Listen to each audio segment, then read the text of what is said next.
it. That's what I'm talking about. Wait! Okay, now, from the beginning. Hit it, boys. Welcome to a special edition of Higher Ed Pulse. I'm your host, Mallory Willsea, and we're live at the 2024 AMA Symposium for the Marketing of Higher Education, bringing you conversations directly from the floor with thought leaders, innovators, and industry changemakers. Let's dive in and check the pulse of what's happening right here at the symposium.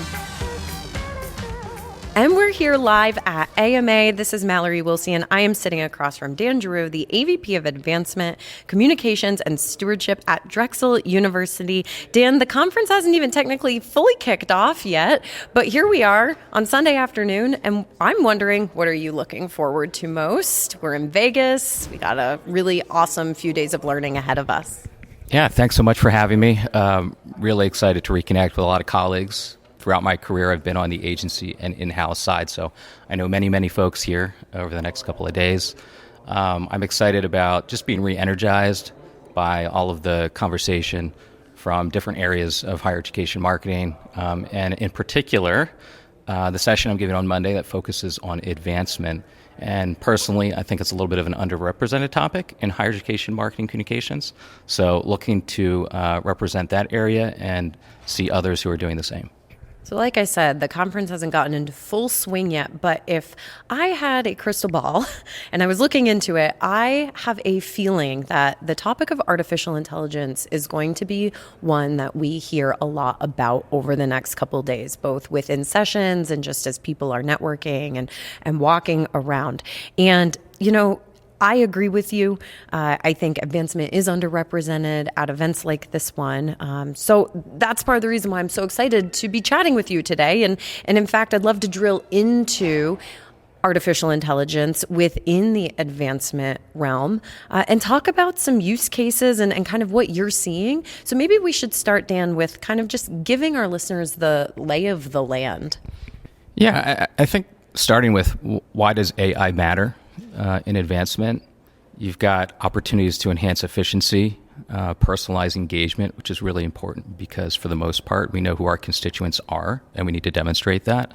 And to be able to support strategic decision-making in the alumni and donor work that we do. A lot of opportunities for streamlining workflows, whether that's internally in collaboration with partners across campus, and really giving advancement tools the ability to elevate the work that they do in an environment that continues to ask more of them and often give them less resources to do that work. You just hit on a number of my favorite talking points when we talk about AI, the personalization opportunities, the operational efficiency opportunities. I think that a lot of teams are struggling with being under-resourced and often are sitting with a number of open positions or positions that they're not able to fill. And I think that's, for me, where I see AI having a huge opportunity to have some really immediate impact within any type of team. But I'm curious to hear you react to that within an advancement team specifically. Yeah, we actually, my team at Drexel has had a few positions that have been on hold for about 2 years now. It's not uncommon, not just in advancement, but across the university for that to take place. So I think the opportunity for AI sort of, in the everyday low-level application arena is to come in and do some of the work that those open positions might have been handling. ChatGPT is great for getting content started. So if you don't have a robust writing team, that's an opportunity for them to get more done with less. Targeted emails, newsletters, solicitations, the list of content goes on and on that we create in the advancement realm. Thank you messages for donors, personalizing that to donors of all levels, and ensuring that you create a consistent tone of voice across those materials as well. So in the past, you've relied on PDF guidelines of this is what our voice is, and this is how we say things, and this is the words that we use and don't use. You can create custom GPTs to help you do that and do it in a matter of seconds. So I think just the low-hanging everyday opportunities themselves provide a tremendous amount of value. And I think as a practice as a whole, we're probably not yet to really talking about those mid-tier or even really high innovation ideas, but there are certainly going to be plenty of applications there as well. So you mentioned ChatGPT. I'm curious because I'm less familiar with the tech stack within the advancement realm, say as compared to enrollment or marketing. And one of the things that we predict is AI is not going to be as widely adopted within higher ed until it's actually integrated within the tools that teams are already using. And so I'm curious to hear your perspective on kind of like where is that at right now within advancement? Are there tools that have really come forward in the last couple of years with some heavy, AI opportunities, or are we a little behind there? There are some early players that are getting into the space. Givesy is one, for example. I know there's some institutions out there that have been public about the success they've had with AI gift officers, if you will. But I think the big players that are currently in the space, Anthology and the platform that they have, Encompass, which many organizations use, as well as Salesforce, are probably expected to offer those. I don't think they've rolled them out yet. And in, I guess, the void of having those, there's probably going to be all kinds that spring up to see if they can challenge it, maybe get that first mover advantage. But no, I'd say there's no clear, quote unquote, company that's winning the space right now for AI and advancement. Before we started recording, you mentioned to me that you personally are using ChatGPT, and we talked about it a little bit here too. I'm wondering if the institution that you work for is kind of helping roll out some of these third-party tools. Is there a task force at Drexel right now kind of evaluating the ethics of AI or how to best integrate it within teams? And what kind of guidance are you getting or not getting? Great question. It's a topic that I know by reading and listening to content is coming up more and more. I don't know that there is an official proper use guideline. It's probably in progress. If it does exist, it hasn't been widely distributed. Within IA, we don't have formal guidelines yet, but we're talking about forming a cross-functional task force from staff representative of our large division who will collaborate and do that exploration so that several months from now, we'll be at a place where we've got a cohesive strategy that we can bring to our central IT team, our legal team, and others to help get their buy-in and approval of how we would apply these tools. So we're very, very, very, very early on, I think, in the advancement space of exploring how to use these tools. And in the meantime, what that's created is a situation where I think you probably have a lot of teams or a lot of individuals using AI tools on their own to get their work done, but without really having the clarity of, should they be doing this? Should they not be doing this? Paying out of their own pocket, probably licenses for these technologies, when the reality is if it's doing work for the institution, they should probably be figuring out the way to cover that cost and make that possible. So yeah, a lot needs to be sorted out.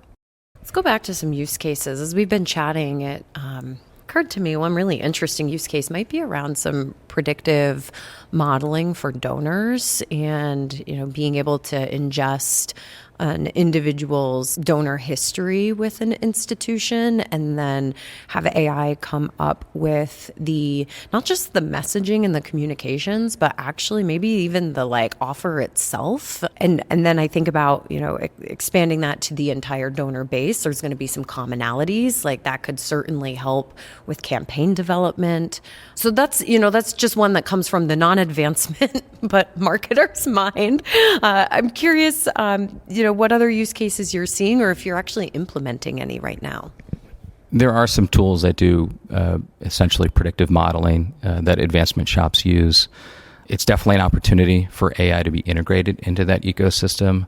I don't know that that's really happened in many places. Perhaps those are really on the cutting edge of that, but you're absolutely right that you can take the data that we already have on these constituents in our record systems like Encompass, along with supplemental data, feed it into these AI tools, and it can output you thinking, strategic analysis that might tell you where would your time best be spent, which kinds of targeted cohorts or constituents based on past behaviors, based on other points of data. So absolutely a big opportunity.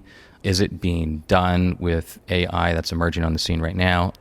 No, or at least, I'm not too familiar with the ways that that's happening, but something comes out every day. So I'm always trying to stay ahead of the newest information about these types of tools so that I can go out and share with other people what's possible, what's happening, and take that inspiration back. Even if we're not in a place where we can use that tool, it can still, I think, inspire thinking about how you can be approaching your work more strategically and more creatively.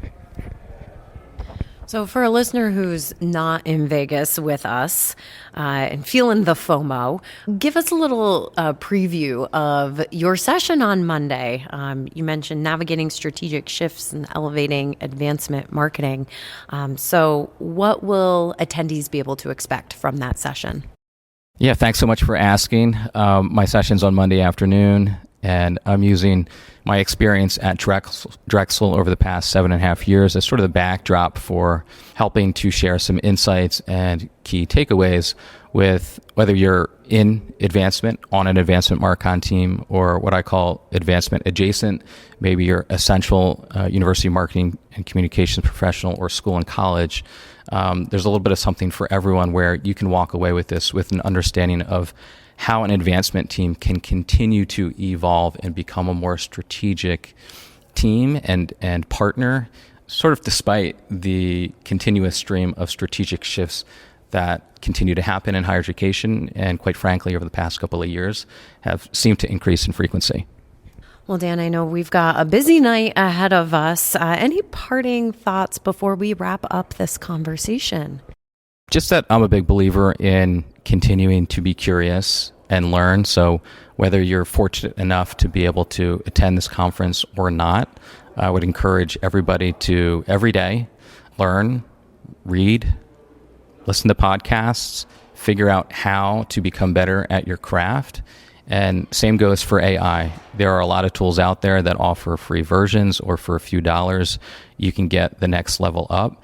And the only way to understand this technology is to use it and get better at it. Start small, pick one platform, 15, 30 minutes a day, continue to learn how it works, and build from there. That is excellent advice, because even just 15 minutes a day, you will get the opportunity to start ideating and experimenting. And that is really what can start to unlock, the great ideas and use cases that you can bring back to your team. So I absolutely love that, Dan. Thank you so much for sitting down with us at Enrollify. Listeners, we'll be back all week with more episodes live at AMA. Thanks so much, Dan. Bye-bye.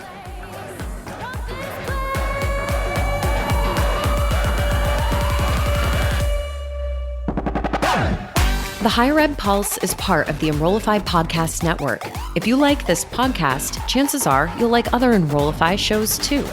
Our podcast network is growing by the month, and we've got a plethora of marketing, enrollment, and higher ed technology shows that are jam-packed with stories, ideas, and frameworks, all designed to empower you to be a better higher ed professional.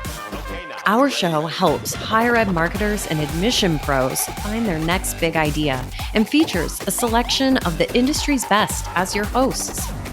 Learn from Brian Gross, Eddie Francis, Jenny Lee Fowler, and so many of your favorite leaders in higher ed. Enrollify is made possible by Element 451, the next generation AI student engagement platform, helping institutions create meaningful and personalized interactions with students. Learn more at element451.com.